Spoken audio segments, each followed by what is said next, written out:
Assalamualaikum warahmatullahi wabarakatuh. Selamat siang, salam sejahtera pemirsa UG TV. Kita bertemu kembali dalam Team Teaching Joint Module Development Initiative yang pada hari ini akan membahas satu tema. Saya Sudaryanto sebagai host dan juga pemandu acara pada hari ini. Jadi pada hari ini kita akan membahas secara khusus terkait dengan tema Sustainable Development in Supply Chain. Dan ini menjadi satu tema yang hangat ya, karena setelah terjadinya COVID misalnya, kita merasakan bahwa ternyata kita harus memikirkan mengenai keberlanjutan ya.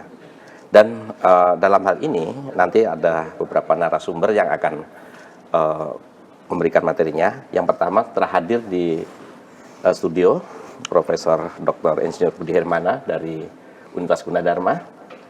Kemudian nanti akan bergabung melalui jaringan Zoom. Yang pertama adalah Profesor Dr. Insinyur Marimin, MSc dari IPB University. Yang kedua, Profesor Dr. Insinyur Hadrisari sebagai dosen pengampu. Beliau adalah dari IPB University.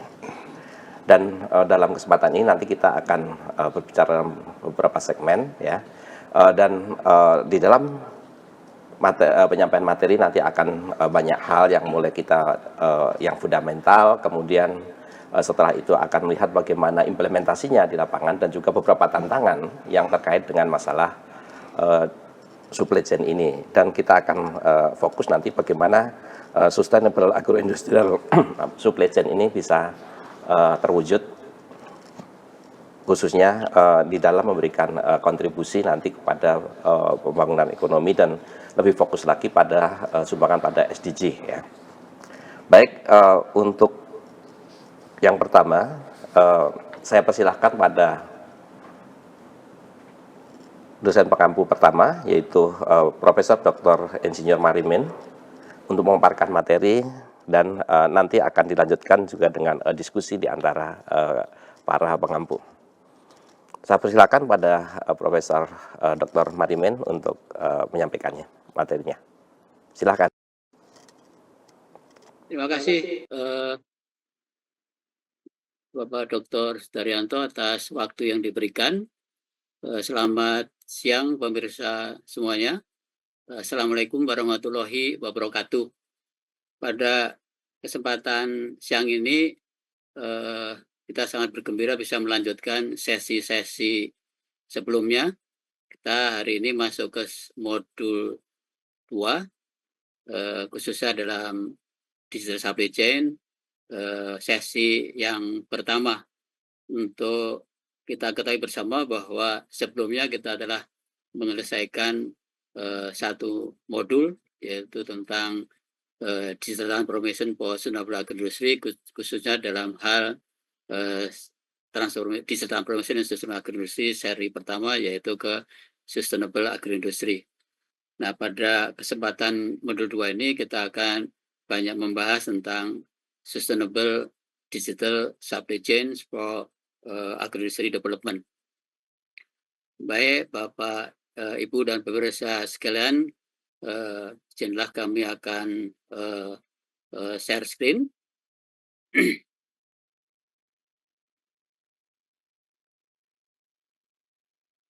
Saya akan sampaikan topik yang sangat penting menurut saya adalah sustainable agroindustry digital supply chain. Kita akan sampaikan sedikit overview tentang sustainable agroindustry 4.0, kemudian urgensi tentang supply chain sendiri, kemudian ada beberapa definisi dan konsep supply chain, kemudian juga digital supply chain, dan juga contoh barangkali untuk implementasi dalam industri seperti apa. Menyambung yang sudah disampaikan pada sesi-sesi sebelumnya tentang sustainable agroindustry 4.0, intinya dalam pengembangan suatu industri seperti yang juga disampaikan pada pengantar Pak Sudaryanto tadi, kita harus memperhatikan dari aspek keberlanjutannya. Nah, keberlanjutan ini sangat penting tentunya dengan SDGs-nya saya kira ya. Nah, pilar-pilar dalam hal sustainable agroindustry ini, pilar utama yaitu aspek pilar sosial ya, ini termasuk etika praktis, kemudian juga kita bisa menghasilkan suatu produk yang dapat dapat dikonsumsi secara baik, dan juga bagaimana kita bisa meningkatkan nanti adalah kepercayaan konsumen, dan juga tentang bagaimana kita bisa pengembangan SDM sendiri. Kemudian yang kedua adalah pilar ekonomi yang tentunya akan memperhatikan dari aspek produktivitas, kemudian juga cost reduction, kemudian dia product development, dan juga optimisasi dari supply chain sendiri. Kemudian tak kalah pentingnya adalah pilar lingkungan, environment. Di sini tentunya bagaimana kita bisa mengelola suatu sumber daya supaya kesempatan memakai sekarang ini sama yang sama akan dinikmati oleh penerus kita, anak cucu kita nantinya. Tentunya juga kita akan membahas juga yang terkait dengan nanti ke depannya adalah bagaimana biodiversitas, kemudian juga ada sebuah kaitan dengan circular economy. Tidak kalah pentingnya juga adalah dari aspek pilar pengembangan, yaitu aspek teknologi. Nah, teknologi tentunya sangat penting ya untuk mengembangkan suatu agroindustri. Tentunya teknologi tidak terlepas dari inovasi dan juga optimasi, kemudian juga aspek-aspek cerdas ya, smart decision making, dan juga bagaimana kita memperhatikan aspek traceability-nya. Kemudian juga pilar organisasi, ini mencakup dari bagaimana kelembagaan suatu agroindustri itu dapat dilakukan secara adil, baik dari semua anggota ya, baik dari petani, kemudian juga nanti pedagang, kemudian juga industri, dan juga konsumen sendiri. Tentunya termasuk juga adalah regulasi yang barangkali perlu kita perhatikan, regulasi ini yang harus bisa memfasilitasi. Kemudian kita perhatikan bahwa dalam pengembangan suatu agroindustri, tentunya kita tidak lepas dari rantai pasok ya, rantai pasok dari bahan baku sampai pada output yang bisa dikonsumsi oleh konsumen. Tentunya kita harus memperhatikan agroindustri itu bahan bakunya sangat spesifik ya. Jadi untuk industri makanan, kemudian industri minuman, industri sayur, buah, dan sebagainya itu mempunyai kekasan, apalagi juga daging atau ikan ya. Jadi kita harus menyesuaikan terhadap karakteristik dari suatu komoditas ya. Pertanian yang biasanya itu tentunya aspek mudah rusak yang jelas ya. Kemudian juga musiman, kemudian tambahan yang sangat penting juga adalah climate sensitive ya, sensitif terhadap perubahan iklim. Tentunya nanti juga akan berpengaruh sangat penting dalam hal untuk biaya. Nah, biaya ini tentunya dalam rantai pasok bagaimana kita bisa menciptakan suatu biaya yang efektif. Tentunya kita kaitkan juga biaya ini tidak hanya satu anggota saja dalam rantai pasok, berarti biaya dari segi di petaninya, pedagangnya, juga industrinya, dan juga distribusinya. Intinya bagaimana kita bisa mendistribusikan biaya-biaya yang terkait secara fair, termasuk juga nanti nilai tambah dan juga risiko. Kebanyakan dari pertanian itu yang dihadapi petani itu risikonya sangat tinggi ya. Tapi kadang nilai tambahnya kurang pas ya. Ini barangkali yang harus kita perhatikan dalam mengembangkan satu rantai pasok komoditas pertanian. Dan juga yang terpenting juga bagaimana kita di sepanjang rantai itu harga komoditas dan produknya itu transparan. Nah, kebanyakan sekarang ini sering terjadi yang disebut dengan intransparansi ya. Kemudian juga imbalance information yang dengan juga terkait dengan asymmetric information. Nah, ini bagaimana kita cegah supaya informasi itu bisa diakses oleh semua anggota dengan baik. Tentunya juga ini terjadi apabila kalau didukung oleh kelembagaan yang efektif dan juga mekanisme yang baik. Hal-hal ini nanti akan sangat penting juga akan adanya suatu tools yang dapat mensupport adanya suatu rantai pasok yang efisien dan efektif tadi, yaitu adanya suatu pengambilan keputusan yang cerdas, yang baik ya, yang bisa dipakai untuk sepanjang rantai dan juga transparan. Sehingga kita di sini akan sangat penting untuk demand matching antara konsumen dan produsen yang diharapkan nanti dihasilkan disebut dengan rantai pasok yang berkelanjutan. Dan rantai pasok yang berkelanjutan ini tentunya sangat didukung dengan perkembangan teknologi digital yang saat ini ya, termasuk juga pengembangan suatu aplikasi teknologi yang sekarang, teknologi yang sudah masuk pada teknologi digital. Untuk itu kita perlu menerapkan teknologi digital di dalam sepanjang rantai pasok komoditas dan produk agroindustri ini. Nah, karena tentang bagaimana sebenarnya sustainable supply chain management ini dari berbagai aspek yang bisa kita sampaikan di sini, tentunya dari mulai sustainability paradigmnya, dan di sini dan juga dari segi level perubahannya. Nah, mungkin yang dalam hal keberlanjutan yang baik kalau kita lihat dalam diagram ini, tentunya ada suatu kekuatan rantai pasok yang berkelanjutannya secara kuat, dan juga dari itu diperlukan ada suatu perubahan-perubahan yang signifikan. Nah, kita bisa memperhatikan dari segi environmental supply chain, lingkungannya, kemudian kita kenal dengan sekarang adalah green supply chain, tidak hanya aspek lingkungan, ekonomi, juga aspek lingkungan. Nah, kemudian juga memperhatikan dengan closed loop supply chain. Nah, ini yang nanti akan terkait dengan circular supply chain, tentunya bagaimana kita bisa memanfaatkan produk dari komoditi yang from the farm up to the table itu dapat dimanfaatkan seoptimum dan efisien mungkin, dan juga bagaimana kita bisa mencegah ataupun mengurangi adanya suatu byproduct ataupun limbah.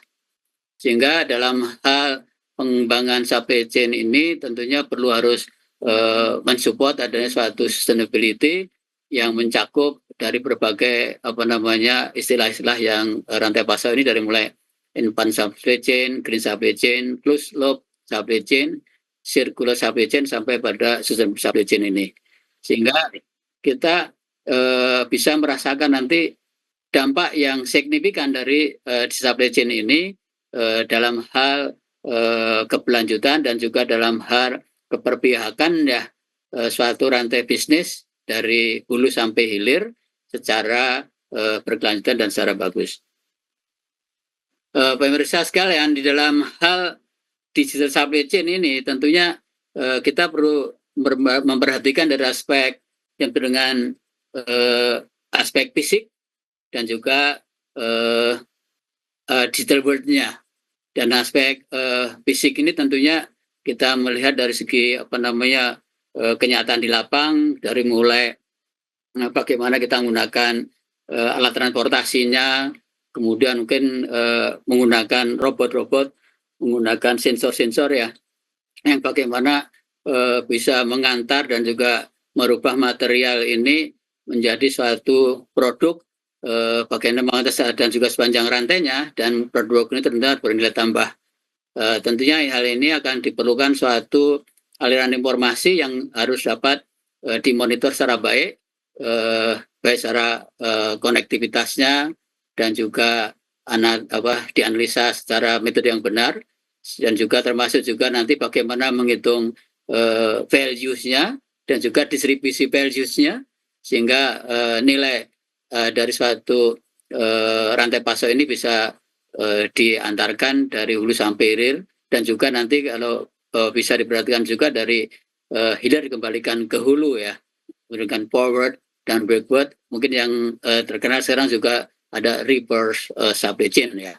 Tentunya di sini akan banyak bermanfaat dalam hal untuk mengintegrasikan ya antara dunia digital dan juga dunia realitas, untuk mendapatkan suatu pengambilan keputusan dalam rantai pasar baik, sehingga hal ini dapat bermanfaat dalam hal untuk peningkatan transparansi dan peningkatan efektivitas dalam pengambilan keputusan. Dan intinya didukung dengan scalability dan flexibility serta bagaimana kita bisa mengintegrasikan juga dengan konektivitas. Nah ini secara rinci barangkali untuk bagaimana kita mengintegrasikan di antara physical world dengan real world ya, detail world-nya. Nah ini bisa dilihat misalkan di sini dari aspek agri-food supply chain ya, dari mulai bagaimana produk awal itu disiapkan, kemudian saprodi disiapkan dari mulai misalkan benih, pupuk sebagai agregasi inputnya, kemudian bagaimana bisa dibudidayakan di lahan ya, dengan produksi dari bahan bakunya, terutama di pertanian sekarang dengan smart farmingnya seperti apa, dari situ bisa hasil produknya dipanen, kemudian disimpan di sini atau juga langsung diantar ke penggudangan. Kalau misalkan itu memang nggak perlu penyimpanan ya, tentunya setelah pengumpulan diproses dengan industrinya sehingga bisa didistribusikan sampai pada konsumennya. Nah ini setiap langkah-langkah ini tentunya perlu aspek rantai pasok digital tadi berperan ya, dari mulai bagaimana kita bisa mengurangi GHG emissionnya, kemudian bagaimana kita juga bisa menghasilkan suatu produk-produk yang low carbon ya. Tentunya ini perlu support dari agriculture makingnya, kemudian bagaimana kita bisa memonitornya, dan juga bagaimana kita bisa mengendalikan kalau misalkan terjadi suatu perubahan, dan juga bagaimana kita mengantarkan secara benar ya, sehingga susut sepanjang rantai itu tidak terjadi secara bisa menurunkan susut secara signifikan. Karena dalam rantai pasok pertanian ini, agroindustri ini kurang lebih masih terjadi susut sekitar 30%. Nah kalau kita bisa mengurangi susut saja 10%, itu saya kira suatu capaian sangat besar ya untuk meningkatkan produksi secara cepat. Ini barangkali yang perlu kita perhatikan juga. Nah ini saya kira di UG Technopark itu telah banyak dihasilkan beberapa komoditas-komoditas ya, baik ada kopi, ada melon, ada sayur, ada kayu putih dan sebagainya. Nah ini salah satu mungkin yang setelah ada di UC Technopark itu salah satunya adalah kopi. Nah bagaimana misalkan kopi ini kita lihat dari segi satu rangkaian agribisnis di desa Pecin ya, itu barangkali bisa dikembangkan ke depan ke arah sini. Nah tentunya ini sebagai suatu contoh saja, tentunya nanti akan ada sesi yang akan membahas tentang bagaimana rantai pasok digital kopi ini ya, dari mulai petaninya, prosesornya, distributornya, kemudian penyangrainya, pemproses kopinya, kemudian sampai kopi shop dan juga customernya. Nah ini apa saja yang perlu kita lihat dari segi aspek traceability-nya, mungkin aspek uniqueness-nya dan sebagainya. Tentunya dalam ini dari aspek produsernya, kopi ini akan yang menggunakan beberapa aspek teknologi secara sustainable, yang barangkali yang sangat transparan, yang membuat yang permudah suatu agroindustri ini bisa berjalan dengan baik. Dari aspek konsumen tentunya digital supply chain ini bisa akan meningkatkan dari willingness untuk membayar suatu konsumen terhadap produk tertentu, dan juga yang tidak kalah pentingnya adalah bagaimana kita bisa menciptakan suatu consumer trust dan juga loyalty. Pemirsa sekalian, saya kira itu saja yang bisa kami sampaikan untuk aspek dari sustainable supply chain dan juga sustainable distribution chain ini. Terima kasih, kami kembalikan mungkin Pak Sudaryanto. Matur nuwun. Baik, terima kasih Prof. Marimin. Ini tadi konsepnya ini adalah basic prinsipal ya, ini fundamental atau dalam hal ini adalah bagaimana supply chain yang dalam hal ini kaitannya dengan digital supply chain-nya itu kemudian dibangun. Jadi mungkin sebelum kita diskusi itu ada beberapa hal yang pertama kaitannya dengan sustainable gitu ya. Kalau konsep awal kan hanya 3 pilar utama, dari dikatakan misalnya socially acceptable ya. Kemudian yang berikutnya adalah economically viable, yang ketiga adalah environmentally sustainable. Nah sekarang kan terus berkembang nih Prof Budi. Jadi mungkin ini juga karena ada apa namanya dimensi-dimensi baru yang memang harus diikutkan ya. Ya, ini menarik sebenarnya yang disampaikan oleh Prof Marimin ya. Jadi dari hal yang tadi disampaikan, terutama yang di poin pilar utama dari sebenarnya yang dimaksud dengan industri 4.0 itu kan pasti muara akhirnya ataupun rujukannya adalah SDG gitu ya. Dan di situ ada 3 pilar utama, yaitu ekonomi, kemudian juga sosial dan juga lingkungan. Tetapi ada 2 pilar pengembangan, yaitu teknologi dan juga organisasi ataupun kelembagaan. Nah, tadi dari yang disampaikan yang sebenarnya menarik adalah kalau dikaitkan dengan supply chain di agroindustri itu ya, justru bagaimana supply chain itu yang sangat menantang itu ada beberapa poin Pak Dar ya. Kalau tadi yang kita merujuk apa yang disampaikan oleh Prof Marimin. Pertama, bahwa karakteristik komoditas pertanian itu kan khas itu ya. Betul ya. Gitu kan? Jadi ya. Tantangan dan betul, karena di satu sisi kaitan dengan bahwa itu sensitif terhadap perubahan iklim gitu ya. Kemudian juga masa apa istilahnya itu kan mudah rusak dan sebagainya. Sehingga kenapa di dalam hal ini Prof Marimin juga mengkaitkan dengan konsep sirkular ekonomi gitu ya. Dan ada resiko, tadi saya menarik bahwa ada resiko yang mungkin dihadapi oleh setiap pelaku aktor di simpul-simpul dari mulai produksi sampai ke konsumsi gitu ya. Nah di situ ada aspek ekonominya juga gitu. Itu Pak Dar, nanti saya juga akan urun rembuk ya terkait dengan sirkular ekonomi dan juga bagaimana contoh kasus untuk beberapa komoditas ya, nanti juga Prof Sari mungkin di minyak atsiri gitu ya. Tetapi poin pentingnya kalau saya melihat bahwa dari mulai sisi demand dan sisi supply itu ternyata yang dimaksud rantai pasok kalau dari mungkin untuk diskusi ya Pak Dar ya, itu kan jaraknya itu kan bisa panjang gitu ya. Tadi dengan contoh kopi itu bicara rantai ya. Rantai, jadi jarak dari mulai katakanlah dari petani kopi itu sampai nanti terhindang. Tadi kan dari on the farm sampai on the table gitu ya.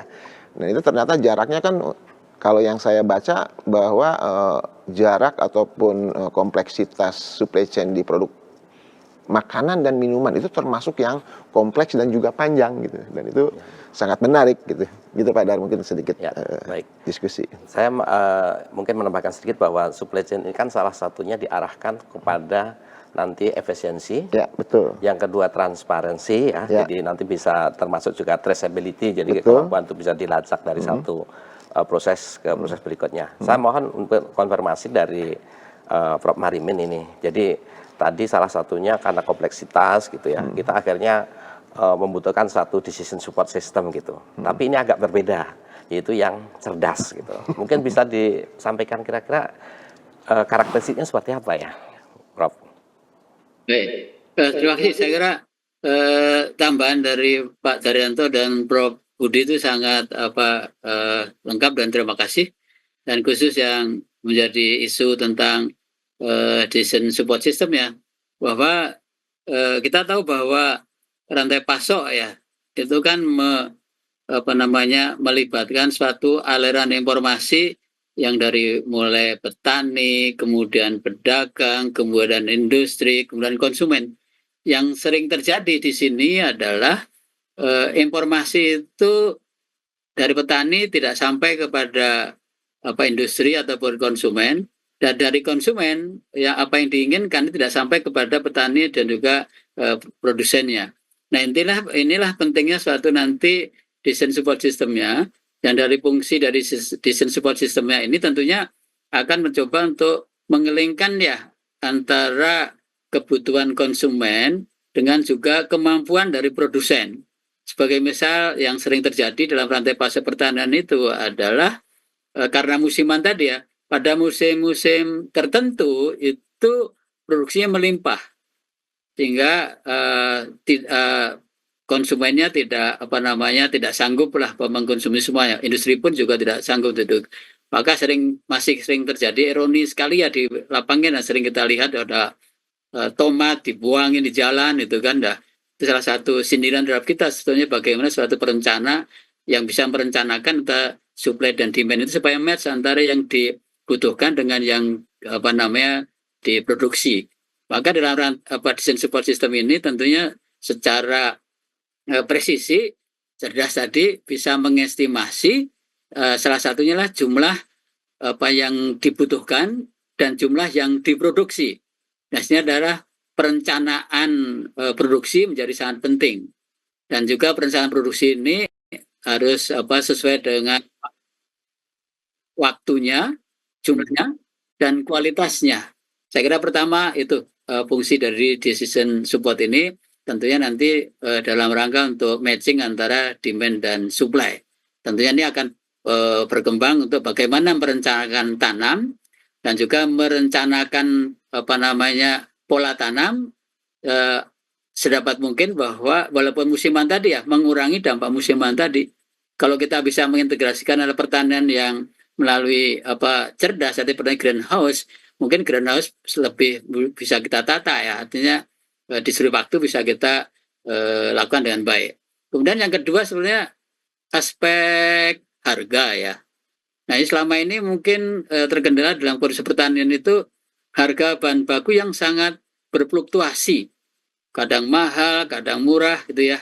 Tapi produknya sendiri itu ya konstan saja. Mungkin kalau contoh saja ya, kalau kita beli cabai saja ya, cabai mungkin sekarang nggak terlalu mahal, kadang sampai 100-200 ribu per kilo. Tapi kalau kita lihat ya dari aspek misalkan saus cabai ya, itu kalau kita lihat di retail itu nggak pernah turun tuh, naik terus ya. Nah, bagaimana kita gunakan desain support ini sebenarnya juga dalam rangka untuk menentukan harga yang tepat ya. Dan juga nanti sebenarnya dari sini harga ini dan juga matching antara produksi dengan semen tadi itu bagaimana kita bisa menggait pada pemerintah ataupun industri melalui CSR-nya itu bisa melakukan intervensi kalau pas saat-saat panen melimpah, Pak. Nah, itu disebut dengan operasi pasar. Nah, sedikit tentang operasi pasar ini, pemirsa sekalian, itu selama ini mungkin kita kenal dengan operasi pasar konsumen. Jadi kalau harganya mahal, mungkin banyak perusahaan atau pemerintah atau institusi tertentu ikut menjual dengan harga yang pas ya. Tapi jarang ditemui kalau pas lagi panen berlimpah itu harusnya ada lembaga tertentu yang membeli produk petani. Itu dengan operasi pasar produsen. Nah, ini salah satu fungsi agroindustri sebetulnya, Pak. Nah, agroindustri itu bisa cepat untuk mengkonversi ya, misalkan dari cabai tadi menjadi cabai kering ataupun jadi saus cabai, sehingga bisa kita pasarkan ke depan itu tidak mengurangi juga dampak yang musiman tadi. Disinilah aspek cerdasnya tadi, Pak, dari aspek komputasinya juga harus pas, kemudian juga aspek ini ya, tentunya informasi yang diolah dengan model yang pas tadi tentunya didukung dengan teknologi informasi yang bagus juga. Misalkan menggunakan IoT, kemudian juga kalau pas ngirim juga digunakan sensor-sensor. Nah smartnya tadi itu Pak, sebenarnya kita bisa menerapkan algoritma yang masuk ke industri 4.0 tadi Pak ya, ada IoT, ada artificial intelligence, dan juga algoritma pendukung yang lain yang saya kira mendukung dengan precision farming dan juga precision agroindustri. Kira-kira itu Pak Daryanto, yang ke depannya memang dalam rangka untuk meningkatkan sustainable agroindustri ini melalui pemanfaatan digital supply chain ini, sehingga dapat tercapailah itu yang SDGs yang menjadi target-target semua pihak ya, termasuk pemerintah Indonesia dan juga dari target dunia. Saya kira itu Pak Daryanto bisa kami tambahkan. Baik, terima kasih Prof. Noviren. Ini sangat Prof. Marimen. Ini sangat komprehensif dan semakin menarik.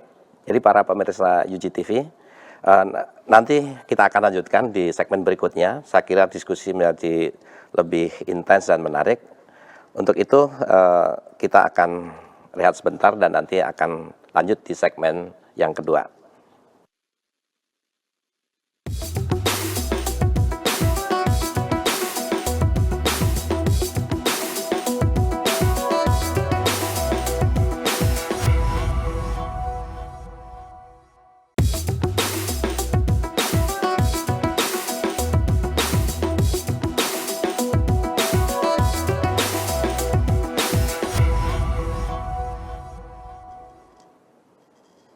Pemirsa Yudi TV yang saya hormati, ini tadi sudah ada diskusi sangat menarik. Sekali lagi bahwa hari ini kita membicarakan tema Sustainable Agro-Industrial Supply Chain yang diampu oleh tadi yang pertama Profesor Marimen. Kemudian yang berikutnya ini akan disampaikan materi dari Profesor Dr. Insinyur Hartrisari, beliau dari IPB University, dan nanti kita akan lanjutkan di sesi berikutnya dengan satu tema lagi dari Profesor Budi Hermana. Nah, sebelum kita masuk kepada materi dari Profesor Hartrisari, mari kita simak informasi berikut ini.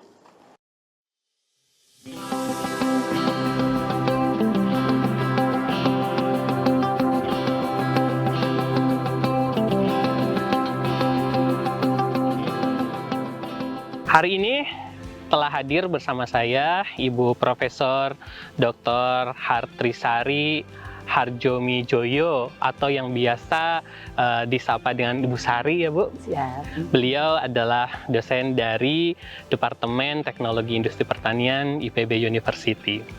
Baik Ibu, mungkin bisa dijelaskan mengenai potensi minyak atsiri dari tanaman kayu putih itu seperti apa ya Bu? Baik, yang pertama saya mau bilang dulu, seringkali orang mengatakan bahwa kayu putih itu sama dengan eukaliptus. Iya. Itu nggak sama, gitu ya. Jadi tanamannya memang berbeda. Jadi kalau misalnya hasilnya mungkin hampir sama, tapi sebenarnya kandungan dari kayu putih di tanaman ini berbeda. Ini kalau yang kita sebut kayu putih, minyaknya kita sebut kajuput. Kalau yang itu ya minyak eukaliptus gitu ya. Nah, potensinya seperti apa? Dia itu mengandung minyak atsiri gitu ya, yang biasa kita gunakan yang biasa kita gunakan untuk aromaterapi. Biasanya, kemudian untuk obat-obatan, kemudian kosmetik, begitu ya, parfum dan sebagainya. Memang penggunaannya masih sampai di situ. Nah, di Indonesia ini siapa yang pegang kayu putih atau yang paling banyak menghasilkan kayu putih? Perhutani sebenarnya.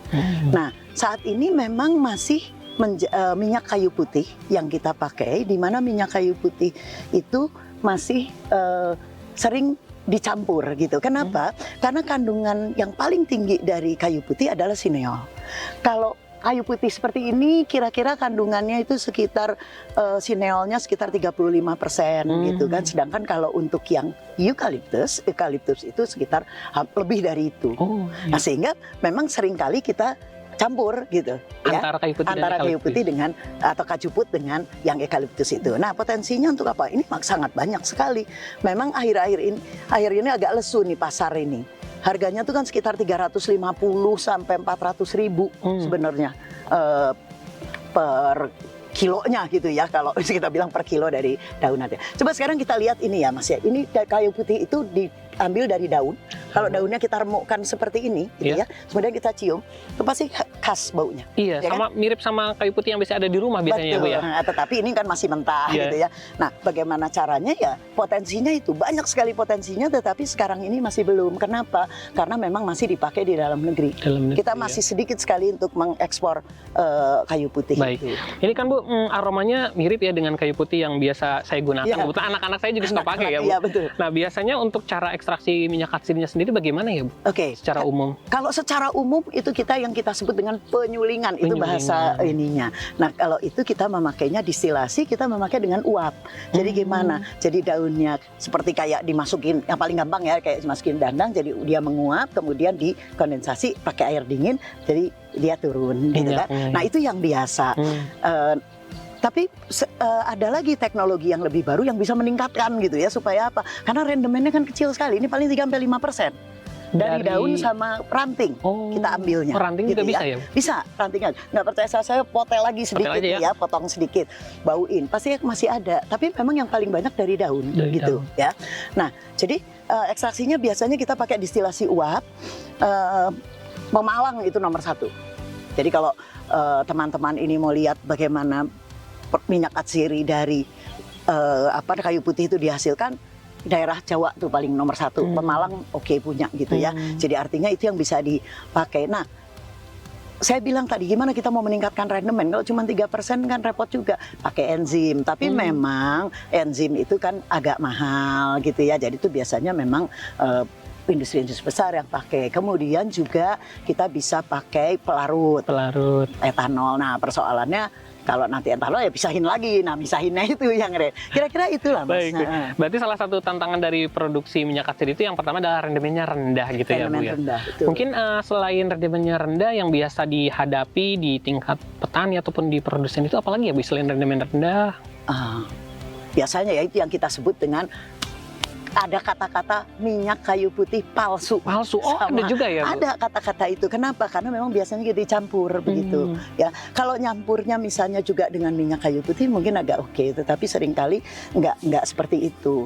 Nah, memang kalau kita bicara ini kualitas minyak kayu putih, gimana nih kita bisa bedainnya, gitu ya? Betul. Nah, membedakannya agak susah. Paling kita bisa lihat warnanya kita lihat agak hijau, kuning. Nah, itu kuning kehijauan itu biasanya. Nah, kemudian baunya. Nah, tapi kalau misalnya ditanya berat, jenis dan sebagainya, ya memang harus diuji di lab. Agak sulit kita menentukan secara visual ini asli atau palsu gitu. Betul. Tapi yang penting adalah pada saat saya yakin ya produk-produk yang di Indonesia ini, kita tahu produsen terbesar yang sering dipakai untuk anak-anak, mungkin Mas saya juga tahu di rumah itu juga campuran dengan eukaliptus. Tetapi semua harus memenuhi standar untuk minyak kayu putih yang beredar di pasaran. Sekarang ini di dalam negeri pun kita masih jadi minyak kayu putih. Turunan belum terlalu banyak, gitu kan? Paling sedikit-sedikit aja. Nah, sehingga itu yang tadi saya bilang, ekspor kita masih, dan ini potensial sekali sebenarnya, gitu kan? Nah, makanya harus dilihat juga, gitu ya, produk seperti apa yang memang dibutuhkan secara global, gitu ya. Jadi hal-hal seperti itu mungkin harus kita pikirkan bersama itu. Kelihatannya begitu, Mas. Baik. Terima kasih Ibu Sari atas informasi yang sudah diberikan. Ya, demikian informasi terkait dengan salah satu produk dari agroindustri, yaitu minyak kayu putih. Ya.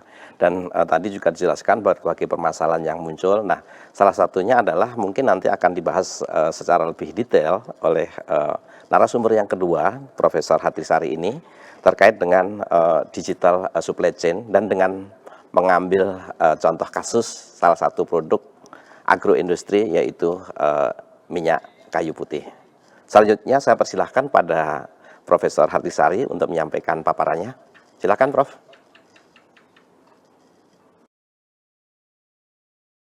Siang para pemirsa UCTV, gitu ya. Jadi hari ini saya diminta untuk mengambil sesi di mana kita mencoba, kalau tadi di sesi pertama kita melihat bahwa teorinya dan visinya dan sebagainya ya untuk supply chain sebagai dasar, maka kita akan mencoba, saya akan brief, saya ulang sedikit tentang teori, kemudian kita akan masuk ke dalam bagaimana membuat supply chain berbasis digital untuk minyak kayu putih. Izin share screen sebentar, baik. Mudah-mudahan sudah terlihat. Sudah terlihat ya. Baik. Jadi kalau kita lihat gitu ya, kita ini mengingatkan kembali pada slide yang ini bahwa sebenarnya kita bicara tentang apa? Kita bicara tentang rantai pasok agroindustri berkelanjutan. Secara spesifiknya ada integrasi dari teknologi digital ke dalam supply chain itu. Tadi juga di sesi pertama pada saat diskusi dikatakan bahwa gimana nih, Prof Budi tadi mengatakan bahwa ini pertanian agak repot nih, gitu ya. Prof Marimin juga mengatakan bahwa ada operasi pasar dan sebagainya. Saya bilang seperti ini, teknologi digital memang bisa diintegrasikan kepada seluruh kegiatan-kegiatan rantai pasok. Tapi kita juga mesti lihat betul, tadi harus dibandingkan betul di lapangan siapnya seperti apa. Sensor-sensor mungkin yang sekarang belum bisa sangat canggih untuk ngecek kadar sineol secara cepat gitu ya, secara portable, tapi mungkin nanti akan bisa. Nah, kita kembali sedikit ke sini bahwa integrasi dari teknologi digital ke dalam supply chain itu maunya apa sih? Ya maunya yang meningkatkan secara signifikan efisiensinya, bersifat lebih agile gitu ya, jadi lebih lincah, dinamis gitu ya. Kemudian customer focus pada rantai pasok itu sendiri, ini yang kita bilang bahwa tadi untuk meningkatkan kinerjanya, kemudian bisa tetap bersaing di situ dan pengembangan pasarnya lebih cepat begitu ya. Nah, kemudian kalau kita lihat lagi secara lebih spesifik lagi, bagaimana teknologi digital itu masuk ke dalam supply chain, maka kita lihat bahwa teknologi digital harus masuk di tiap-tiap aktivitas. Mulai dari apa? Kalau tadi kita katakan bahwa itu adalah agroindustri, yang pertama produksi. Produksi siapa nih yang produksi? Mau nggak mau kita akan bilang yang di on farm begitu kan? Lihat aja gitu ya. Sekarang masih dipegang perhutani seperti tadi saya katakan di VT-nya. Tapi perhutani masih dianggap kecil gitu skalanya. Padahal kalau kita lihat begitu ya, potensi sangat besar sekali. Nanti kita akan lihat masuk di situ. Kemudian processing. Begitu kita bicara processing harus jelas dulu gitu. Kita mau bicara yang mana? Processing menjadi minyak kayu putih saja hasil distilasi, atau kita mau ke yang sekunder, atau kita mau juga yang ke tersier gitu ya, sampai jadi sabun atau jadi kosmetiknya, jadi segala macam begitu ya. Caranya juga sama gitu ya. Kemudian masuk di distribusi, ini tadi ya Pak Prof. Marimin sudah menyatakan di sesi 1, distribusi itu juga kita bicara modanya, kita bicara waktunya, apalagi kayu putih ini masuk di dalam minyak atsiri yang sangat volatile gitu ya. Dan kemudian kita bicara pemasaran kepada konsumen akhir. Hati-hati, begitu kita bicara konsumen akhir, nggak berhenti loh di situ gitu ya. Tadi Prof. Budi sudah bilang akan ada circular ekonomi, iya, untuk membuat menjadi closed loop. Karena sekarang larinya ke sana semua menjadi closed loop. Tapi kita juga perlu untuk peningkatan produktivitas dan efisiensi, apa yang kita butuhkan dari customer? Ya feedback gitu kan. Nah ini sama, terus di sini ada benefitnya. Jadi bisa lihat, risk management kita sudah bisa kalau misalnya dengan adanya data yang terintegrasi dan sebagainya. Nah, sedikit kita menyatakan ini loh sebenarnya elemen pentingnya. Ini baru 9, mungkin akan banyak lagi begitu, ya kan? Kalau kita lihat misalnya, kita bicara integrasi data dan analisisnya. Kemudian kita bicara robotik misalnya. Ya sekarang, apakah memang robotik bisa semua? Saya contoh misalnya, kita mengganti saja misalnya server dengan robot. Kalau misalnya itu sedang aman-aman aja istilahnya pas hari kerja misalnya itu oke aja gitu. Tetapi begitu peak gitu ya, apakah robotnya bisa bekerja? Kalau robotnya hanya 1 gitu. Padahal kalau kita katakan bahwa otomasi dan robotik itu harusnya meningkatkan produktivitas kan begitu ya. Kemudian tadi, nah ini yang mau saya katakan tadi, ini menjawab yang tadi itu. Pada sesi 1 dikatakan sering nggak nyambung nih antara informasi yang dimiliki sama petani kepada produsen atau kepada konsumen.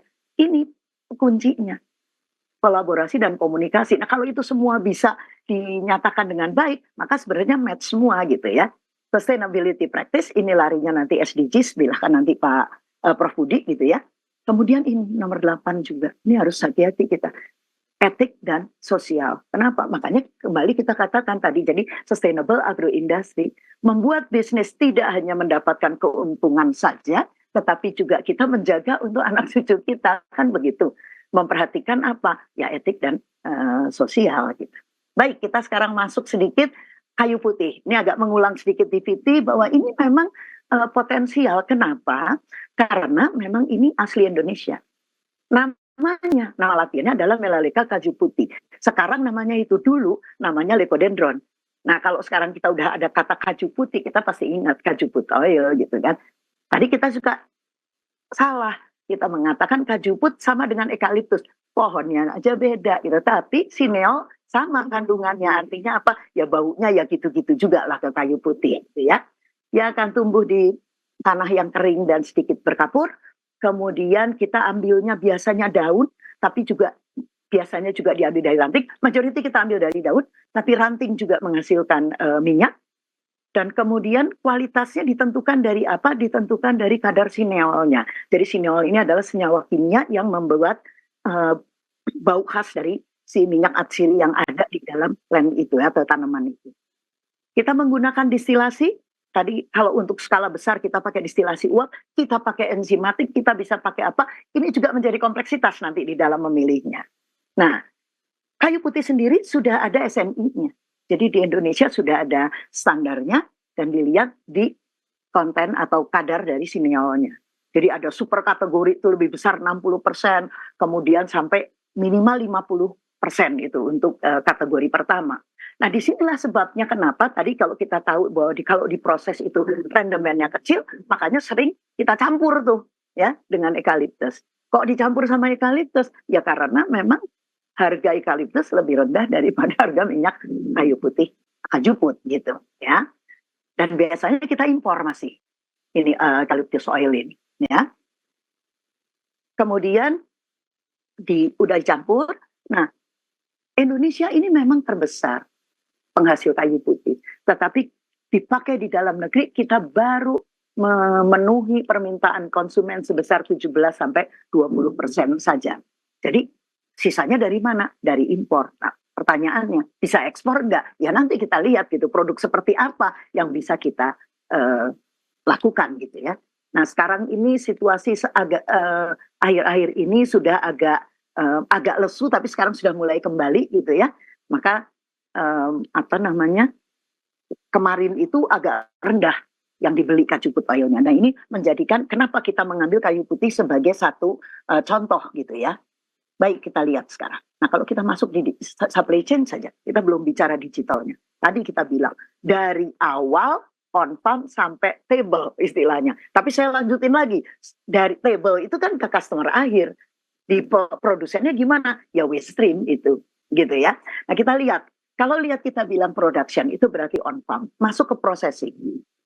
Processing di mana? Tadi kita sudah katakan produknya ada produk pertama, produk kedua, produk ketiga dan sebagainya. Kita mau yang mana? Gitu ya. Apakah mau semuanya? Akan lebih kompleks lagi jadinya nanti. Kemudian kita bicara packaging. Packaging bisa bersama dengan industri atau bisa kita pisahkan gitu. Jadi ini kalau misalnya kita mau menyederhanakan jadikan aja satu gitu ya, processing dan packaging. Sama seperti kata-kata logistik dan distribusi gitu ya.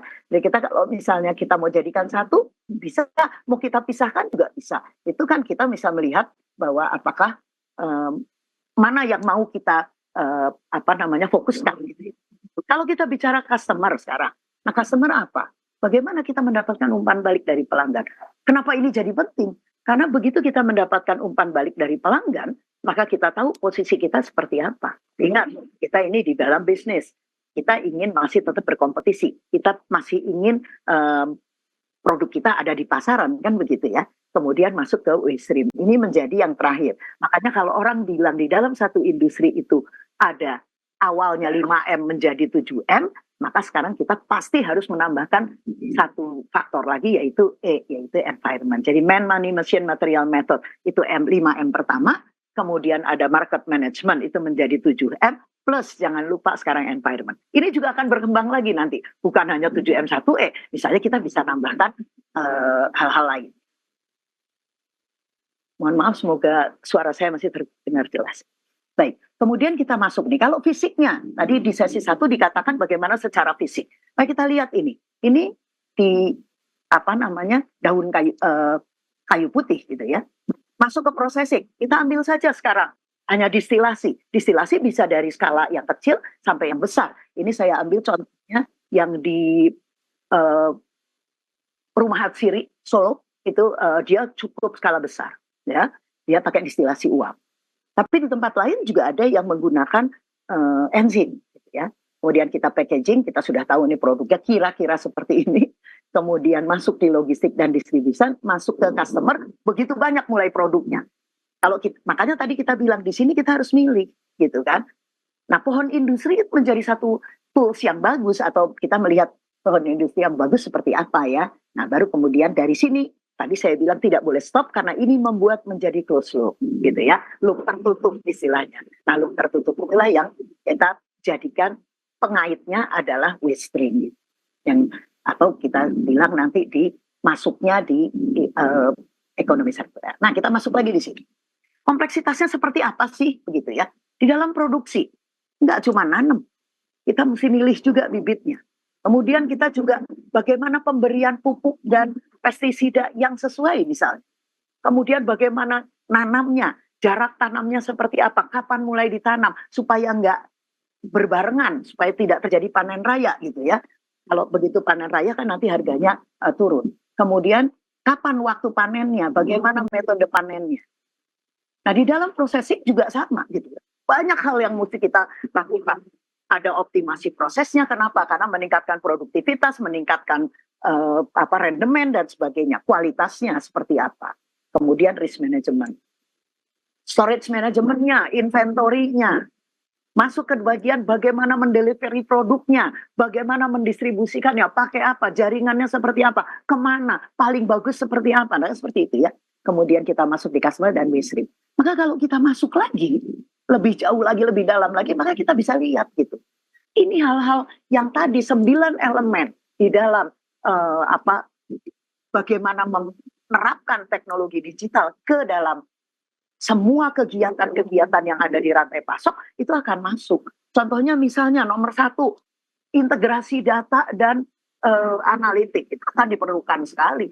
Bagaimana kita bisa memilah bibit, bagaimana kita misalnya memasukkan otomatisasi di sini. Bagaimana robot harus panen daripada kita yang naik sendiri ke pohonnya pakai robot aja gitu kan. Misalnya seperti yang dilakukan di kelapa sawit misalnya.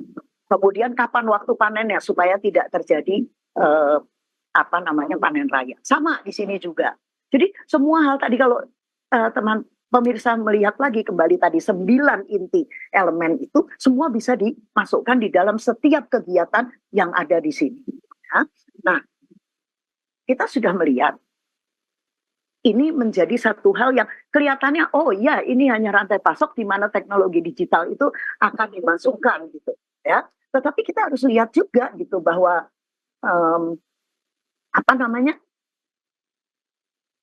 kita melihatnya bahwa penerapan teknologi digital di dalam rantai pasok harus melihat betul-betul di lapangannya begitu ya.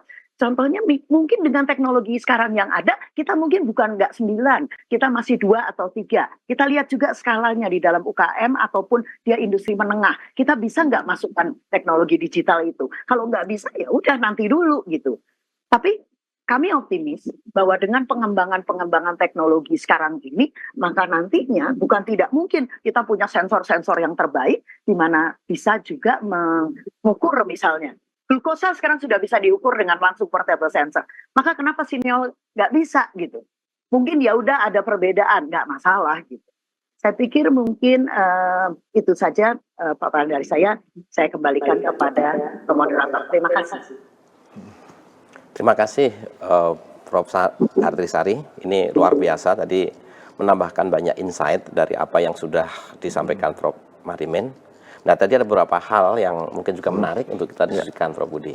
Yang pertama kan memang dari Prof. Marimin tadi ada informasi asimetrik gitu ya. Dan ini tadi Prof. Sari sudah memberikan, oh itu memang perlu komunikasi, kolaborasi, dan juga integrasi. Nah, ini adalah hal yang sangat menarik sehingga itu sebenarnya kan di luar yang hard ya, itu yang softnya gitu. Nah, bagaimana Prof. Budi melihat hal ini? Ya, yang pertama ini kaitannya dengan tadi ya 9 komponen utama yang tadi disampaikan Prof. Sari itu saya tertarik yang di luar teknologi ya. Tetapi justru memegang peran kunci sebenarnya terkait dengan kalau teknologi kan masalah technically ya, artinya kan bisa betul, kita kembangkan di perguruan tinggi baru diterapkan. Selain masalah adopsinya itu kan masalah pelatihan. Saya tertarik di dua komponen sebenarnya ya. Nanti akan kita diskusikan lebih lanjut di segmen yang berikutnya gitu. Yang pertama adalah masalah etika dan tanggung jawab sosial gitu ya. Dan itu bersanding dengan yang di komponen yang kedua yang menjadi daya tarik saya itu adalah terkait dengan bagaimana praktek-praktek keberlanjutan. Itu harus dipraktekkan dari setiap simpul. Jadi ini bukan masalah finansial saja gitu ya. Tetapi bagaimana kepedulian lingkungan kita untuk para pelaku aktor di titik di simpul-simpul, baik itu dari mulai supply side dari sisi produksi maupun sampai ke konsumen, ke customer, ke konsumsi gitu ya. Nah, ini bagaimana etika dan tanggung jawab sosial serta praktek-praktek keberlanjutan itu harus dipraktekkan untuk semua pelaku di dalam rantai pasok itu. Ya, ini di luar masalah tantangan teknis terkait dengan rendemen ya, dengan susut ya. Mungkin nanti insya Allah nanti akan saya paparkan ya untuk kelanjutan dari materi ini. Jadi yang menarik itu dua itu ya, karena itu kan masalah non teknis ya, dan itu luar biasa karena aktor-aktor yang kalau dikaitkan dengan materinya Prof. Marimin itu kan bisa ribuan, bisa kapitalisasi nilai pasar yang luar biasa ya untuk industri makanan dan minuman ya. Ini kan dari global supply chain-nya pun nanti pasti akan melibatkan berbagai tenaga kerja. Tetapi yang menarik kalau dikaitkan dengan asymmetric information, nah ini yang sebenarnya menarik ya kalau kita gali ya. Apakah petani, gitu kan, ada nggak pihak yang menyembunyikan informasi yang justru malah dia menikmati gitu ya. Nah sekarang apakah terdistribusi nggak keadilan finansialnya? Karena kan pelaku utama juga, nah itu kan fairness dan transparan. Nah ini mudah-mudahan dengan teknologi nanti akan mengurangi asymmetric information sebenarnya itu ya, dengan teknologi digital itu ya, dengan transparansi mudah-mudahan asymmetric information pun sehingga petani pun bisa memanfaatkan ketika informasi transparan itu bisa mengangkat gitu ya. Jadi mereka tidak termarginalkan gitu ya, karena sih mendapatkan nih apa ya dari sisi finansial juga. Nah itu yang mungkin jadi tantangan kita Pak Dar gitu. Baik, ini saya minta komentar sedikit singkat dari Prof. Sari ini. Bagaimana nih, karena kan kalau kita lihat petani dan sebagainya, mereka kan dari sisi sampaikan Prof. Budi tadi, itu masih mungkin kemampuan untuk literasi digitalnya juga masih kecil, masih belum sepenuhnya. Nih. Bagaimana nih kira-kira dalam jangka pendek itu yang bisa dilakukan oleh mungkin kita sebagai akademisi begitu? Baik. Jadi ada satu contoh yang dilakukan oleh IPB kepada binaan petani yang di Cigombong. Mereka untuk membuat, artinya gini, kalau membuat sistem informasi dan sebagainya, jangan minta mereka lah gitu ya, nggak bisa. Tetapi kita buatkan, kemudian apa yang kita lakukan adalah kita menghubungkan antara petani dengan konsumen. Contohnya dia punya bawang daun, ya. Nah begitu bawang daun dia akan tahu tuh jam ke jam di pasar Keramat Jati itu dia akan beritahukan berapa harganya, gitu. Jadi kalau misalnya harga lagi rendah artinya apa? Bahwa pasokan itu banyak gitu.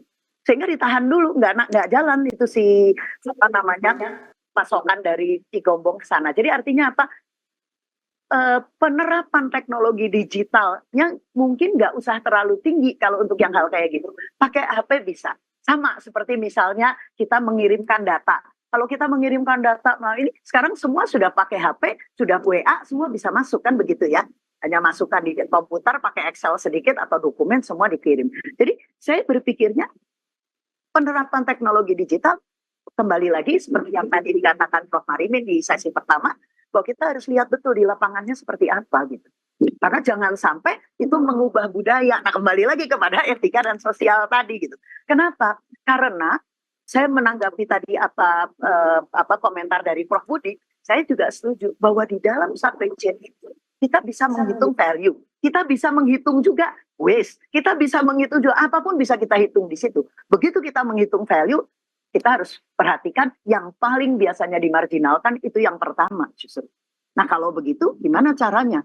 Kan harus ada keadilan di situ. Nah itulah memang tugas kita bersama harusnya bagi teman-teman yang memang mengenalkan untuk sustainable agriculture. Saya pikir itu Pak Daryanto, terima kasih.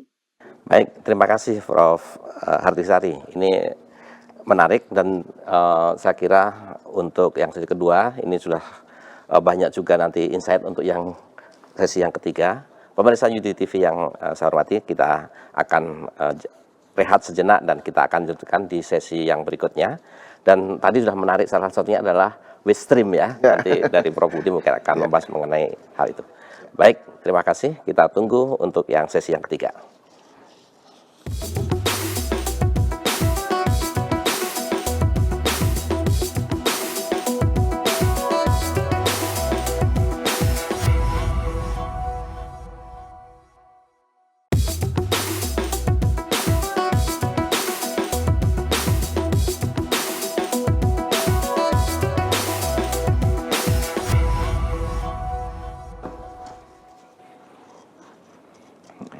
Pemirsa Yudi TV, kita sekarang memasuki sesi yang ketiga, dan tadi dari sesi pertama, sesi kedua sudah banyak sekali informasi-informasi yang sangat berharga, dan ternyata memang saling melengkapi dari satu sesi ke sesi berikutnya. Nah, di sesi yang ketiga ini akan menyampaikan materi Profesor Dr. Insinyur Budi Hermana dari Universitas Gunadarma, dan dengan tema besarnya adalah Sustainable Agroindustry Digital Supply Chain, dan secara khusus akan membahas bagaimana mengintegrasikan circular ekonomi di dalam manajemen rantai pasok. Ya. Dan untuk itu saya persilahkan pada Prof. Budi untuk menyampaikan paparannya. Silakan, Prof. Baik, terima kasih Pak Sudaryanto. Jadi selamat siang pemirsa UGTV dan juga Prof. Sari dan Prof. Marimin. Nih, senang saya bisa berdiskusi ya. Karena terkait dengan rantai pasok untuk komoditas yang memang seharusnya menjadi unggulan ataupun potensi dari Indonesia gitu ya. Nah, materi saya Pak Pemirsa akan coba saya kaitkan dengan apa yang sudah disampaikan sebelumnya oleh Prof. Marimin dan Prof. Sari ya. Terkait dengan bagaimana sebenarnya kan muara akhir dari rantai pasok yang berkelanjutan itu selalu adalah ke tujuan pembangunan berkelanjutan. Nah, untuk mengingatkan kembali para pemirsa bahwa esensi dari SDG itu kan sebenarnya 3 aspek yang harus diintegrasikan, harus diharmoniskan, yaitu aspek sosial, ekonomi, dan juga lingkungan. Tetapi SDG ini tentu akan diukur ya, bahkan setiap tahun itu PBB itu membuat semacam SDG Progress Report ya, termasuk bagaimana posisi Indonesia dalam pencapaian target dari SDG. Nah, untuk mengingatkan kembali, ini terkaitkannya dengan supply chain, tadi sudah disampaikan dengan 5 pilar, ya, di mana 3 pilarnya adalah sosial, ekonomi, dan juga lingkungan, dengan pilar pengembangan ataupun supporting sistemnya adalah teknologi, yang tentu arahannya nanti ke teknologi digital ya, sesuai dengan kerjasama kita gitu ya. Dan yang kedua adalah aspek organisasi yang tidak kalah penting. Nah, ini bagaimana keterkaitan supply chain dengan SDG itu sendiri. Ini saya kutip dari, ini ada inisiatif para investor global yang peduli terhadap bagaimana masalah lingkungan ya, bekerja sama dengan PBB ya, melalui program United Nations Environment Program gitu ya. Nah, di sini melihat bahwa di dalam rantai pasok itu ternyata sangat erat kaitannya dengan 12 dari 17 tujuan pembangunan. Jadi berkelanjutan. sangat banyak ya. Sangat banyak gitu. 12, 17, nah ya. Itulah mengapa sebenarnya istilah kita itu kan sebenarnya rantai pasok itu bukan sesuatu yang sederhana gitu ya. Bisa kompleks, walaupun yang menarik Pak Dar ya, sekarang itu ada kecenderungan ya, nanti kita bahas juga, terdisrupsi gitu ya global supply chain itu karena pembelajaran dari COVID gitu ya, ataupun geopolitik gitu kan, bahkan termasuk perubahan iklim itu sendiri, ya kan? Karena bagaimana produktivitas lahan ataupun ada konversi lahan satu ke lahan yang lain gitu dengan fungsinya. Pertanian ya. Betul. Jadi akhirnya istilahnya itu produktivitasnya menurun ataupun jumlahnya pun menurun. Nah, ini kadang-kadang itu yang dari perspektif Prof. Marimin dan Prof. Sari itu adalah ada resiko sebenarnya yang bisa menimbulkan supply chain itu terdisrupsi gitu ya untuk di setiap simpul. Nah, kalau saya mengkaitkan dengan 12 itu saya tertarik ini Pak Sudaryanto ya, ini terkait yang nomor 1, tujuan nomor 1 tadi sempat dikatakan bahwa ini pemasok bahan utama dari agroindustri itu kan adalah para petani gitu, yang populasinya, tapi dalam konteks pertanian lebih luas kan bukan hanya petani ya, nelayan gitu ya, pekebun, peternak gitu ya. Ini kan populasinya adalah mayoritas dari kita gitu ya, saudara-saudara kita gitu ya. Sehingga tadi ada istilah, Prof. Sari pun sepakat bahwa jangan sampai pelaku utama dari pemasok agroindustri justru termarginalkan. Bisa jadi ini terjadi karena asymmetric information gitu. Memang salah satu tantangannya adalah bagaimana digital teknologi itu kan bisa memotong jalur yang panjang gitu ya.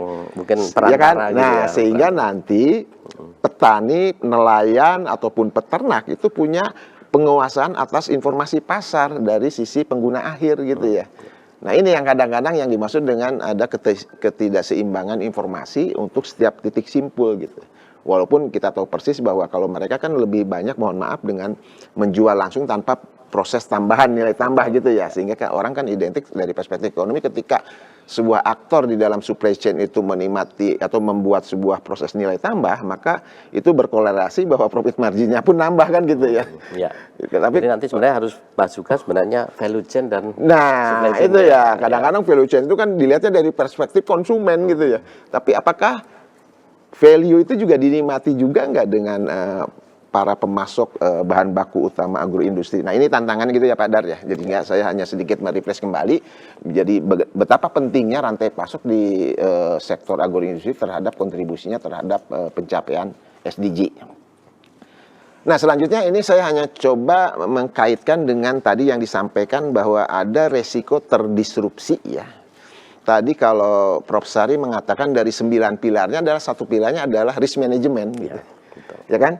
Toh yang namanya supply chain itu tidak baik-baik saja dalam artian tadi ya aliran bahan bakunya. Ini kita konteksnya aliran bahan baku dulu gitu ya.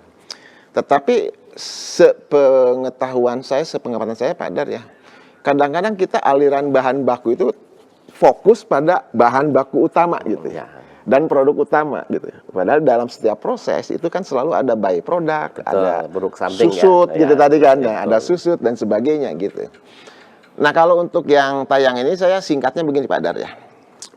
Ini kan seperti telur dan ayam.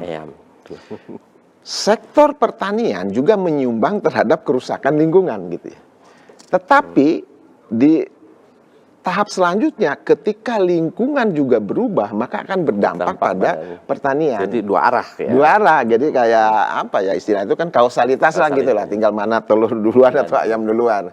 Ini menarik Pak Dar ya, karena kaitannya dengan tadi yang disampaikan oleh Prof. Marimin bahwa komoditas pertanian itu kan unik ya tadi, sensitif terhadap perubahan iklim dan juga musiman, gitu kan, mudah rusak. Nah ini tantangannya kan teknologi gitu ya. Nah ini saya hanya mencoba mengkaitkan dengan apa yang sudah disampaikan oleh Prof. Marimin sehingga dampak dari perubahan lingkungan itu juga akan mendisrupsi supply chain di sektor agroindustri sehingga nanti dampak finansial nanti kontribusi sektor pertanian terhadap PDB berkurang. Tadi juga disebutkan oleh Prof. Marimin ada fluktuasi volatilitas harga gitu ya, karena kan ketidakseimbangan antara sisi demand dan supply.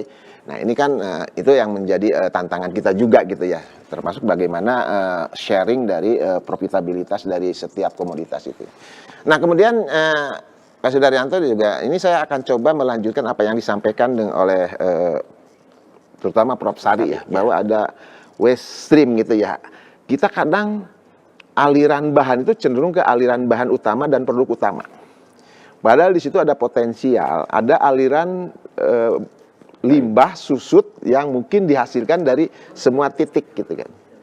Kalau aliran data dan informasi jelas lah itu kan terkaitannya dengan teknologi digital nanti kan. Tetapi ini yang kadang-kadang kita lihat tadi Prof. Marimin mengatakan bahwa susut itu secara rata-rata untuk komoditas agroindustri kan 30% gitu ya. Sampai 30. Apalagi yang kayu putih gitu saya anggap yang rendemennya kan kecil ya. 5% bayangkan gitu ya Pak Dar ya, itu maksimal ya. 3-5% berarti kan 90% lebih itu kan sebenarnya limbah ya, limbah daun gitu ya. Kan? Jadi limbah padatnya gitu walaupun tidak berbahaya. Tetapi apa yang harus dilakukan dengan limbah-limbah yang dihasilkan untuk setiap titik ini? Nah di tayangan ini pemirsa bisa kelihatan nih contoh bahwa susut untuk setiap produk pertanian ya, dari mulai sisi produksi di on farm-nya sampai di tangan konsumennya. Dan betul seperti yang Prof. Sari katakan, kita lupa bahwa tanggung jawab sosial ataupun praktek-praktek keberlanjutan bukan hanya dari sisi produsen, tetapi konsumen pun tentu harus menjadi ikut serta di dalam sistem tertutup itu gitu. Ada kontribusi. Betul. Nah, makanya tanggung jawab sosial itu bukan hanya ataupun tadi yang dimaksud dengan terkait dengan yang 9 komponen dari supply itu kan. Saya malah tertarik yang tadi ya, praktek-praktek keberlanjutan itu harus dipraktekkan dari mulai produsen sampai ke konsumen. Nah ini yang dimaksud dengan bagaimana susut untuk setiap tahapan di dalam rantai pasok produk pertanian. Nah yang akan saya lanjutkan, lalu kaitannya dengan SDG-nya di mana gitu ya. Nah ini kan salah satu yang tadi saya singgung, ada istilah tujuan itu responsible consumption and production.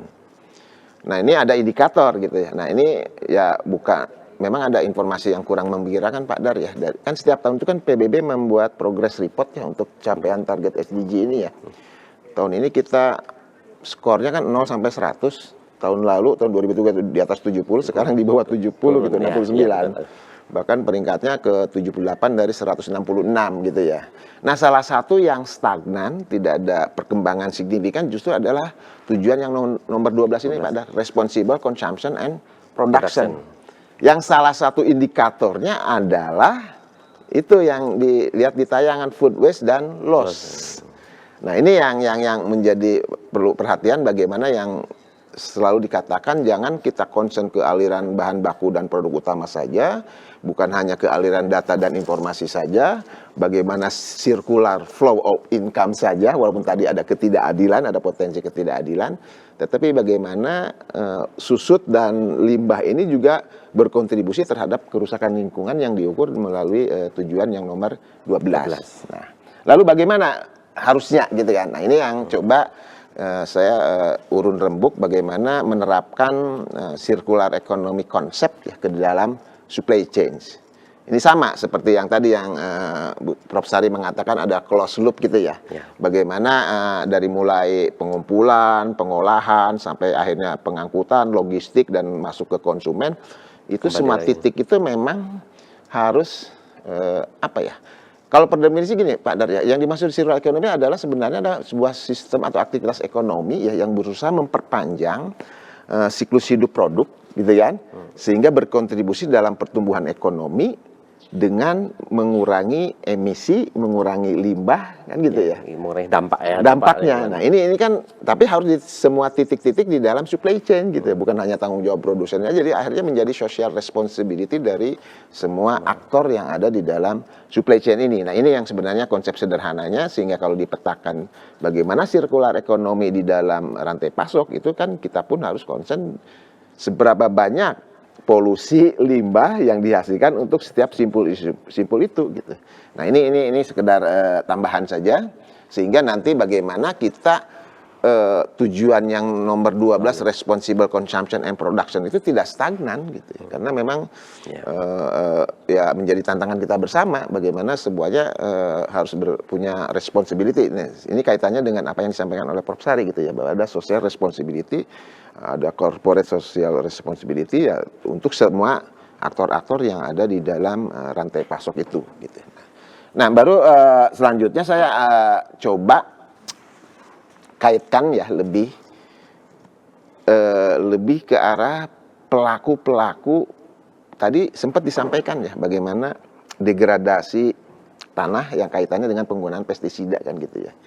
Sehingga ada istilah sekarang lagi ramai bioekonomi ya Pak Dar. Kalau dulu kan ada blue green gitu ya. Blue green oke lah, itu kan kaitannya dengan SDG juga ya, dengan apa kaitan. Tetapi yang lebih menarik sekarang bahwa ada semangat bagaimana semua aktivitas ekonomi itu adalah bertumpu pada produksi, pemanfaatan dan konservasi sumber daya alami. Ya kan, untuk membuat sebuah produk, layanan ataupun mendukung sektor ekonomi yang lain. Contoh sederhana mungkin Pak Dar ya, kita mungkin mengurangi pestisida yang kimiawi misalnya gitu. Ya gitu ya. Jadi ya seperti itu tadi, bagaimana nanti kalau dari susutnya kayu putih itu kan daun-daun dan ranting itu sebenarnya bisa di biodegradasi, itu kan lebih mudah gitu ya daripada atau mungkin yang packaging ya, kemasan gitu ya. Kemasan ya, sekarang sudah bagaimana kemasan yang ramah lingkungan. Nah, ini yang dimaksud bioekonomi itu adalah aktivitas ekonomi memanfaatkan sumber daya hayati supaya nanti tidak merusak lingkungan. Jadi beban ke lingkungan berkurang ya.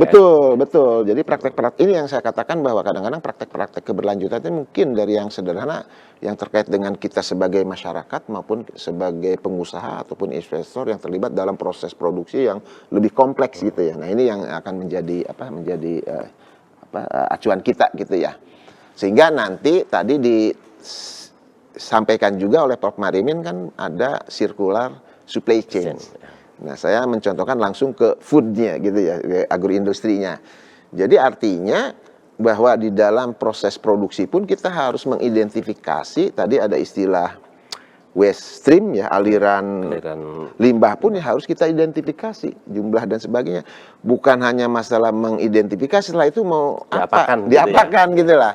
Kalau di dalam pertanian kan bisa ada insinerasi, bisa ada reuse gitu kan, dan seterusnya. Nah, mungkin udah menariknya saya coba langsung ke yang minyak kasir ya Pak Dar ya. Oh, ya. Ini contoh gitu ya. Tadi dikatakan bahwa minyak kasir kan potensial untuk Indonesia ya. Itu kan luar Karena biasa kita gitu. punya bahan baku yang Luar biasa melimpah variasinya gitu banyak. ya. Tinggal bagaimana nilai tambah yang kita berikan gitu ya, sehingga nanti produk akhirnya tidak hanya sekedar kayu putih untuk apalah Ya. atau aromaterapi, tetapi istilah Prof itu tadi apa? produk Ada turunan. produk turunannya Ya, yang produk lebih turunan, ya. high end gitu ya, lebih apa. Nah, ini kan sederhana gitu. Pasti ada, saya sih tertarik yang limbah padatnya Pak Dar ya. Berarti bagaimana produsen dari kayu putih itu setelah proses destilasi yang cukup jumlahnya cukup itu ya, limbahnya itu adalah tadi setelah di Limbah destilasi itu kan daun, limbah daun sisa dan ranting. distilasi ya. Iya, ya, jadi kan dimaksud dengan apa? Dengan dimaksud dengan apa? Limbah padatnya lah. Ada. Mau diapakan gitu ya, Pak Dar? Mau diapakan? Nah, ini juga menjadi tantangan buat kita semua gitu ya. Sehingga sebenarnya konsep circular economy itu kan bisa kita terapkan dari mulai hulu sampai ke hilir gitu ya. Sehingga sebagai kesimpulannya saya melihat bahwa teknologi bisa diterapkan di semua simpul, dan yang terakhir Pak Dar, kaitannya ini yang menyemangat kita ya. Bahwa menurut kajian International Telecommunication Union bahwa teknologi digital itu bahwa secara langsung akan memberikan manfaat 7% dari SDG target yang 17 pilar. Ya, 12 Tapi dulu ya. kemungkinan ada masalah baru. Limbah elektronik muncul gitu. Nah, ini yang sekarang menjadi concern dari PBB dan dunia internasional terkait dengan limbah elektronik. Mungkin itu Pak Dar sebagai apa diskusi ataupun tambahan dari materi kita hari ini. Ya, baik. Ini menarik sekali ya, Prof. Budi. Jadi tadi sudah diberikan mengenai konsep dasar, kemudian implementasi, dan ini kita lihat paling ujung bagaimana ini tetap bisa berputar. Jadi Ya, ada betul. circular economy dan ini menjadi model sekarang gitu ya. Ya. Jadi selalu itu. Nah, terkait dengan yang terakhir ini kan berarti ada trade off nanti ya. Ya. Antara di satu sisi dia memberikan dorongan, tapi di sisi lain ada dampak yang Ya. harus diantisipasi begitu ya. Ya. Itu yang mungkin menjadi apa namanya tantangan tersendiri. Kalau saya singkat saja Pak Dar, ada dua ya kalau kaitannya dengan penerapan teknologi digital terhadap supply chain. Dua ya. Selain yang nanti ada kemungkinan limbah elektronik, yang pertama malah saya concern. Ada kesenjangan digital yang akan menimbulkan asymmetric information lagi gitu lah. ya. Ada ketertinggalan. Itu saja yang mungkin tantangan kita Pak Dar ya. Jadi apa namanya berarti perlu literasi digital Betul, ya. perlu pelatihan. Tadi Prof Sari ada model yang bagus dari IPB bagaimana pendampingan gitu ya. Karena kuncinya di tadi ya, di koordinasi dan komunikasi sih Pak Dar. Tapi saya jangan sampai ada terjadi ketertinggalan digital ataupun digital divide yang menyebabkan timbulnya asymmetric information, tidak keseimbangan informasi di antara pelaku sehingga ada yang merasa tereksploitasi atau termarginalisasi. Nah, itu menjadi tantangan kita semua. Ya. Baik, pemirsa Yuji TV, demikian materi dari Prof. Budi Hermana, dan ini menjadi semakin lengkap dari diskusi kita hari ini. Dan mungkin masih kita bisa lanjutkan dengan diskusi yang berikutnya. Mungkin dari Prof. Marimen ada yang ingin disampaikan dari tadi setelah kita mengikuti dari sesi 1 atau segmen 1, 2, dan 3. Saya kira sangat menarik ya tema yang dibahas pada siang ini. Ada beberapa hal yang tadi yang dielaborasi oleh Prof. Hartisari, yaitu tentang digital supply chain, implementasinya pada agroindustri putih. Nah, mungkin yang barangkali yang perlu dicermati di sini nanti bagaimana digital supply chain itu bisa memberikan dampak optimum ya dalam rangka untuk mencapai target peningkatan kesejahteraan pelaku yang terpenting ya, pelaku di sepanjang rantai pasok, dan akhirnya bisa memberikan suatu dampak pencapaian SDGs yang tadi sudah disampaikan oleh Prof. Budi juga, bahwa ternyata digital supply chain itu bisa meningkatkan secara signifikan ya sampai 70% ya sampai 10% untuk pencapaian pencapaian di situ. Itu saya kira sangat bagus, saya kira itu rangkaian yang disampaikan pada hari ini.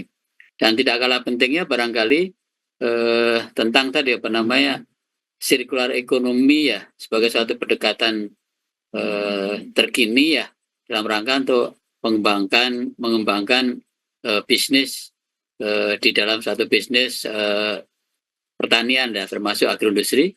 Ya mungkin kalau beberapa tahun yang lalu ada konsep yang dengan biobisnis ya, bisnis yang mengedepankan untuk pemakaian barang-barang yang renewable intinya.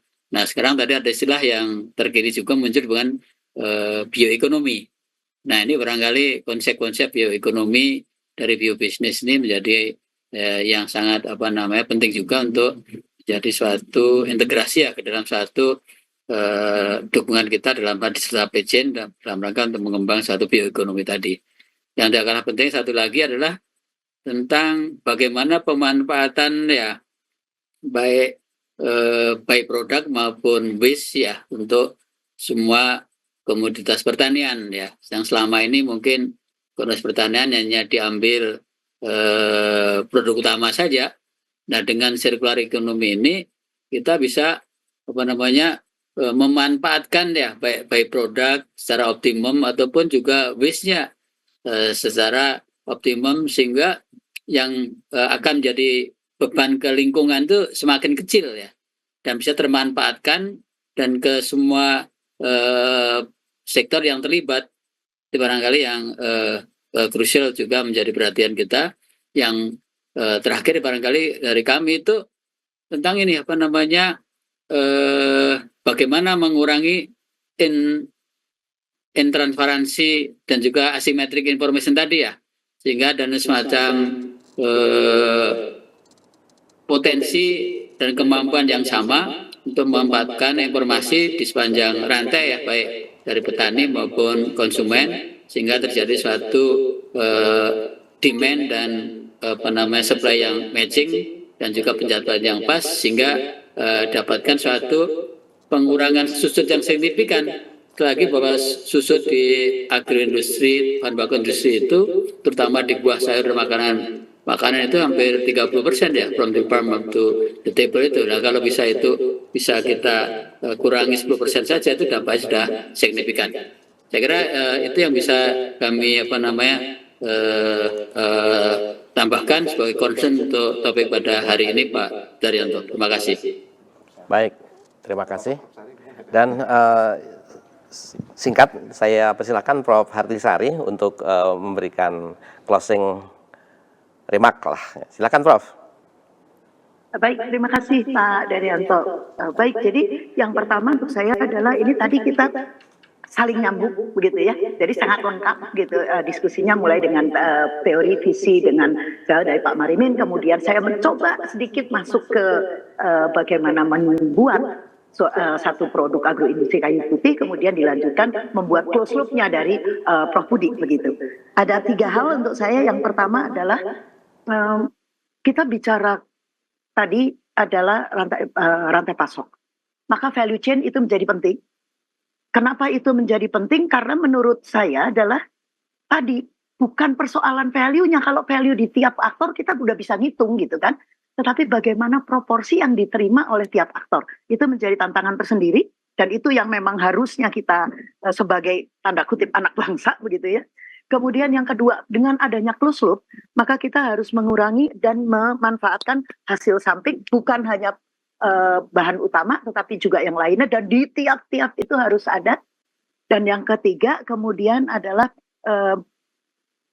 kesadaran dari tiap-tiap aktor untuk membereskan itu. Jadi tugas dan kewajiban masing-masing, terutama juga kalau kita lihat, kalau pengetahuannya masih kurang, karena penerapan digital ini untuk rantai pasok, seperti tadi saya katakan, harus lihat lapangan juga gitu. Nah kalau harus sesuai, jadi kalau misalnya belum, ya carilah yang gampang, yang bisa mereka lakukan dan pelan-pelan ditingkatkan. Saya pikir hanya itu. Terima kasih nih. Terima kasih untuk semuanya. Baik, terima kasih Prof. Hartisari. Pemirsa UGTV yang saya hormati bahwa ternyata hari ini kita sudah mendapatkan gambaran yang sangat komprehensif, dan ini menjadi lebih menarik lagi karena nanti kita akan ketemu lagi di sesi-sesi yang berikutnya yang terkait dengan sustainable agroindustrial, yang kaitannya dengan hari ini kita bahas fokusnya pada supply chain. Demikian yang bisa saya sampaikan.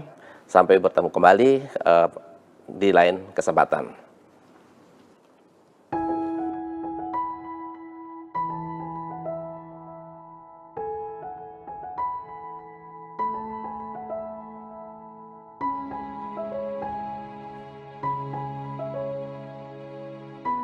Di